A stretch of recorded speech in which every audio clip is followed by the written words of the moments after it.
Yo!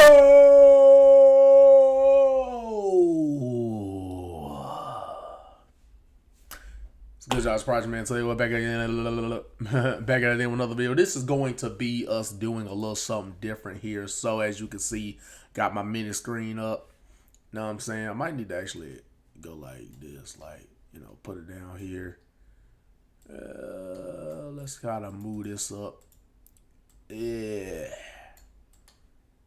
Oh, I guess not. It don't want to do it how I want it to do it. But well, actually, we'll do it like this. We'll just do our normal background like that. We'll just have a big reaction screen. We'll just do it like that. Here we go. I'm about to talk about it right here. WrestleMania 41 card. Saw this came across the feed, so I was like, you know what? Let's see what they got in store for us on WrestleMania. So far, what we do know, you know what I'm saying? So, let me see exactly what we got going on here. So, as we can see, so I just wanted to give my thoughts on each match, and we'll just go from there. But here we go. Our matches seem to be as revealed right here. Don't know if this is true that it's going to be on this specific night, but obviously we know these matches are going to be on here. But let's do this thing. Let's start off with War Raiders. We're going to go in order. War Raiders versus New Day. Now, that sounds like a WrestleMania match if given the right build, but if y'all look at how the New Day's heel turn has gone, it hasn't really led anything that they've done that's been relevant. I mean, they've been going back and forth every single week, it seems like, with some variation of LWO, you know what I'm saying, battling Rey Mysterio and things like that. And then they moved on to like a Chad Gable feud. Or I should say Chad Gable started feuding with Rey Mysterio and stuff like that. So New Day, their heel turn hadn't really led to anything significant. Like, you would have thought this would have led to maybe like some top tag feuds and storylines, but that's just not what happened. So, is this a WrestleMania match? Maybe as far as quality, but as far as build up, absolutely not. Jade Cargill versus Naomi. I think this is fair to be on WrestleMania. It is so great to see a women's match, especially with the sisters, but it's so great to see a WrestleMania match where it's a female feud that has no title involved. Because usually anytime you get a singles match on WrestleMania with the females, it's like it has to have a title on the line. And it's like, nah, like females can, just like how CM Punk and Drew McIntyre had a feud with no title with no title involved. Like, the women can do the same thing as far as having a feud people care about with no title on the line. They built this up well. Naomi being the attacker and basically feeling like Bianca abandoned her and that type of dynamic there, and Jade not caring about none of that and getting the job done. So they've been going back and forth. And this makes sense to be on WrestleMania. So I'm glad that they have taken time to actually like create a story, again, with no title, both females going at it at WrestleMania. So it's great to see that, man. But it should be a fun match, hopefully, because Naomi is very athletic, good at what she does. Jade Cargill, even though she's still learning, she's been doing pretty nice. So hopefully they can make a good match here. LA Knight versus Jacob Fatu are both personalities that I've liked on this show. LA Knight's been one of my favorites since he became. I think he was like when he started becoming a good guy in NXT. I started seeing more of, not that I didn't like the personality before, but I guess you could say I became more of a fan of his personality when he was a face in NXT. So when he got switched to Max Dupree, that just freaking sucked. And then we got LA Knight back and saw how fast he got over, and I'm like, yep, we're back on track. But anyway, LA Knight and then Jacob Fatu's been killing it with the freaking aggressive promos, the yada I mean, the guy done all gas, no brakes, the Fatu, you know what I'm saying? He's been a freaking maniac. He's a monster of a man who moves like a goddamn cruiserweight. So this is a nice clash of styles. LA Knight, who wrestles, I guess you could say, a bit more classic style wrestling. And then you got Jacob Fatu, who does the nice athletic moves, but he looks like a freaking monster. And I guess you could say it makes it even more scary that he can move the way he moves. But I feel like we need to at least see a promo or two leading up to this match. Like, I think we need to see at least a match or two, because both of these guys are known for their personality. Like, Fatu's been getting more of a reaction. LA Knight has obviously consistently gotten a reaction. So hopefully they at least have a promo or two. But this would be a WrestleMania match to me if they took more time to build it. I feel like all the matches should have got announced a month out so that so that we would have had at least a month to build every single match. But they're still like trying to figure out opponents, as we can see here. Obviously, this Randy Orton one is not their fault. But anyway, Tiffany Stratton versus Charlotte Flair. No matter what people want to say about that promo and it being, as they say, off script or not as planned, you gotta admit that this promo right here, this match right here has a lot more anticipation than it did before. Because at first you kind of see the obvious, like Tiffany Stratton and Charlotte have similar builds and looks and stuff like that. So there's kind of that. Is Tiffany like a modern version of Charlotte Flair as far as just like the athleticism and how she kind of puts herself on a high pedestal as far as the confidence and stuff like that as her character. So there's that, but then it ended up turning into what we ended up seeing. So, Tiffany and Charlotte, man, I feel like they've built this as a WrestleMania match as far as just like, you look at how much they've gotten it. Like I said, even though it was not planned and some people thought the segment was terrible, I think either way, off script, on script, or whatever, this match is now highly anticipated. No cap. Hopefully they can be able to work it out together in the ring and they should be able to work some magic. Rey Mysterio versus El Grande Americano, which some people are thinking is Chad Gable. You know what I'm saying? Maybe we could be right, maybe we could be wrong, but it should be good to see Rey and potentially Chad Gable. It may be him. Face each other in the middle of the ring. It's going to be a great match as far as just wrestling is concerned. But again, this is my main thing is like build-wise. I mean, some people could say that certain matches don't feel like WrestleMania because there's not that same star power. But for me, I'm going to say it's just build-wise. Even though they've been building things, it doesn't have a WrestleMania build. Like, does this feel like a massive deal? Like, this match maybe could have been on a lower card pay-per-view PLE, but when you talking about WrestleMania, and I'm going to save this talk for the end of the video, when you talk about WrestleMania, it should really be like the biggest matches as far as name value and the build to the match. But anyway, Jey Uso versus Gunther. That's funny that Jey, and Cousin Roman look to be wrestling on the same night, potentially, if this is true. But Jey Uso versus Gunther started out redundant with the constant Gunther just choking them out for like 3-4 weeks straight. But then when they got Jimmy involved, it really kicked up into the next gear. And then Jey cut a great freaking babyface promo last week or this past week on Gunther, telling him that what he's going to do to him and how he's going to pray to God because what he feels he's going to do to Gunther may be considered, unforgivable and whatnot. So that was fantastic. Only thing I didn't like about the segment that they did there was I wish there would have been some security there, only so that you could have that scene of like, you could tell Jey really, he cuts the same promo, but you could really tell Jey wants to get at him. You know what I mean? Just because if you beat up somebody's brother like that, you would want the first thing to do would be to beat him up. But that's the problem with them having them brawl every single week, Jey and Gunther, prior to that angle with Jimmy, because now the brawl where we actually could use a brawl, now that's kind of old now because we saw them do that for like 4 to 5 weeks in a row. But anyway, should be a good match. I'm gonna do my predictions like maybe the Friday before WrestleMania, but I'm just giving my thoughts on the match and stuff like that for now. But then last thing on night one is Rollins versus Reigns versus Punk. So Roman Reigns, Seth Rollins, Punk. Triple threat. Obviously, the favor that Punk has to Heyman is to walk him out to the ring, and it's probably going to be more of a permanent thing, so that story should keep kicking up.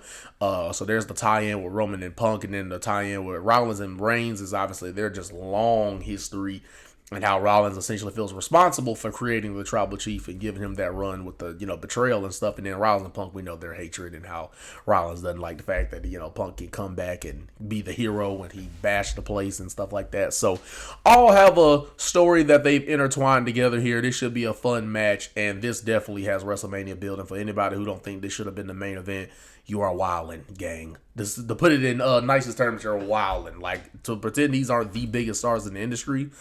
And, like, looking at this WrestleMania Night 1 card, how in the heck was these three guys not going to be in the main event? I don't know. But anyway, Night 2, Io versus Rhea Ripley versus Bianca Belair.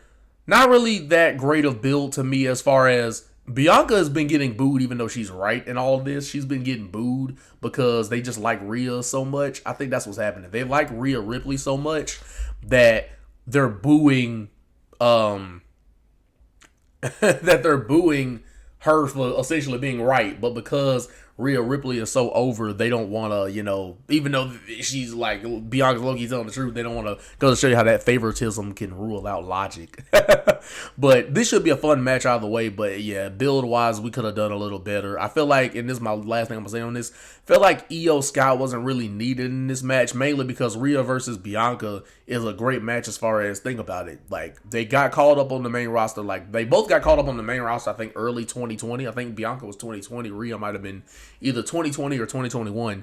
And they both have been the biggest stars the WWE has made or has had since like the Four Horsewomen. So there was, and we've never seen this match, Rhea versus Bianca on the main roster. We've never seen that singles match. So this had more than enough ammunition and storytelling to be a one-on-one match and gave WrestleMania a feel, both being top popular females. But them adding Io into it, even though we love Io, I just feel like they mainly put her into this because they knew that once they had Charlotte win the Royal Rumble, that Io wasn't, once we basically realized that Io wasn't winning WrestleMania or Royal Rumble or Elimination Chamber, this was their way of kind of fitting her in there to make it up to the fans that thought she was going to win one of them. But anyway, Braun Breaker versus Penta versus Balor versus Dom. There's some story with Dom and Balor teasing, with him trying to get a new member, Dominic trying to tease a new member, and, Penta was one of the guys they looked at initially, and Breakers battled Penta and dealt with the Judgment Day a little bit here and there, especially with that amazing spear he freaking launched through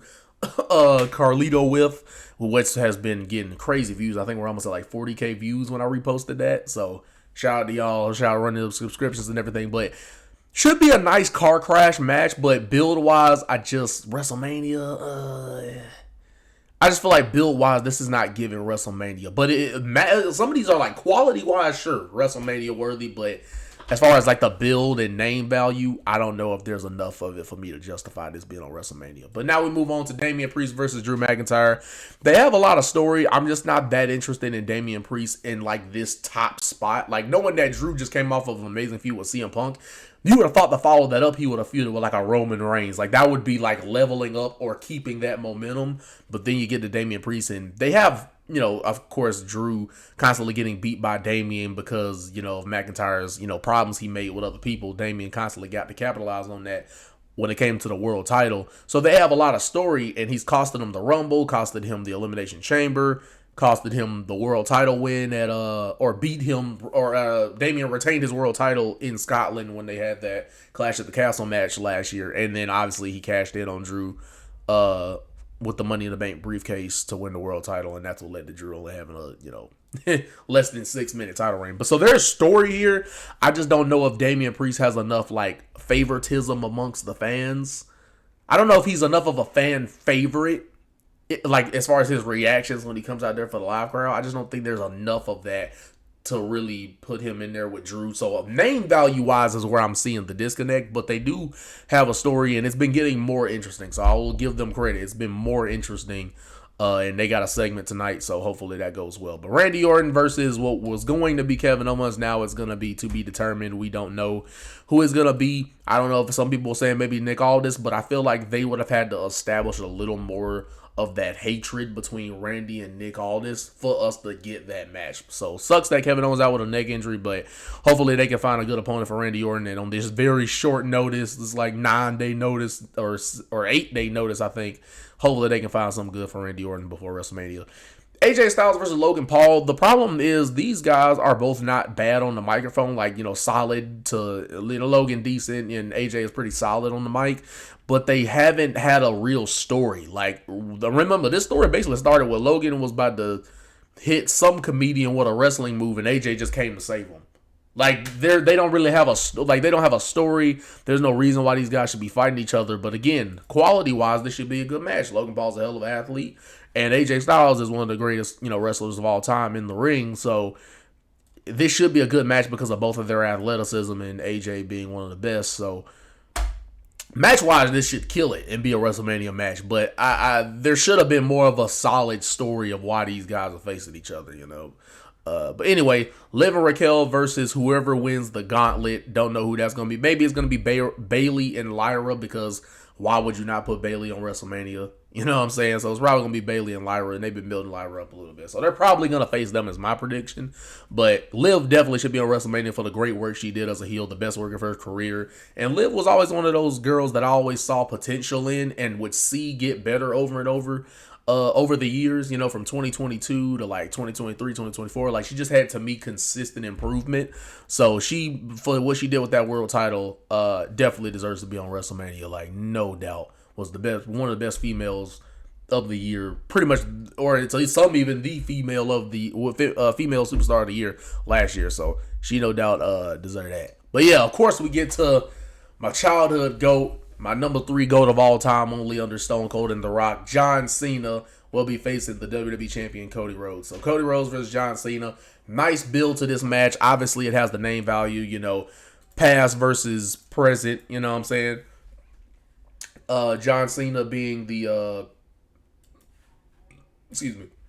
John Cena being the past face of the company, top babyface, and Cody not being pretty much the new guy leading the charge, and them having those similarities in their characters and stuff. So that should be a pretty good match. Cody has some nice athleticism, even though John Cena doesn't do anything over the top athletic. It should still be a good match as far as storytelling, and it should be a nice mix up in there with Cody, man. But they've been building it up. Great promo they had back and forth. That back and forth we were really anticipating. And now they said John Cena is actually going to be there on the Friday before WrestleMania. So there is his other appearance, his last advertised, unless he shows up on Monday next week, his last advertised appearance before they have the match. But that should be a hell of a match, hell of a contest. And like I said, I'll be doing the predictions when it's closer to Mania. So the last thing I'm going to say is the build for this WrestleMania is like, some of the matches, like Cody and John, Roman, Punk, Rollins, you know, Naomi and Jade. Like, there's certain matches here and there that kind of have like that WrestleMania build. But then some of these matches, a good bit of them actually, are like, does it really belong on WrestleMania? Like, to me, WrestleMania is supposed to be big matches and dream matches. Like, big time matches, like 2 big single stars going at it. And it should also be dream matches that you almost either never thought you would see, or like, this is such a massive match that like, bro, how have we not seen this before, you know?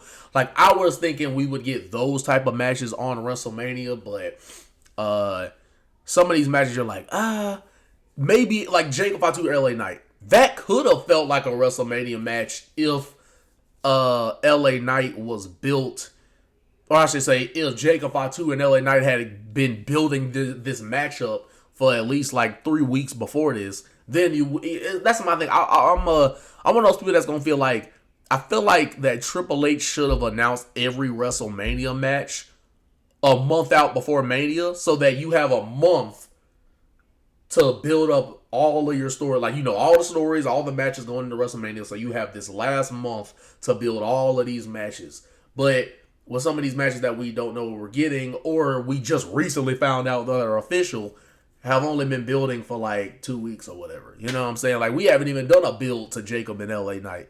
Like, they haven't even exchanged any words or have a specific story. It's just, he qualified and here's the championship match. He qualified for a championship match. Now we're getting it. You know, there's no like story, you know. But anyway, at the end of the day, what can I say? It is what it is, and what it's going to be is the project continue to come out with the constant videos, bangers over and over again for you guys. Follow all the shows as you can see here down below. And I shall see y'all next one. We're just going to keep grinding and doing our thing. That is the vibe that DJ's on. I shall see y'all in the next video. Y'all let me know which night looks better. I might give it to night 2 just because there's a couple of more thrilling matches as far as in-ring wise, like EO and Breaker and AJ and Cody. I feel like those matches are going to deliver. And then on this night, you got Jade. LA and Jacob could be a nice styles clash. Jade, LA, Tiffany and them should be a good match. Ray and Gable should deliver. But, you know, as far as a WrestleMania match, you know, then you got Jay Gunther. So there's some quality and or name value on this card, but I might give the slight edge tonight to if that really is the card. But love and appreciate you guys. We're gonna keep doing our thing. Like, comment, subscribe, post notifications for future videos, share with your best friends and all things of that nature. And I shall see y'all in the next video, man. Peace. We out of here.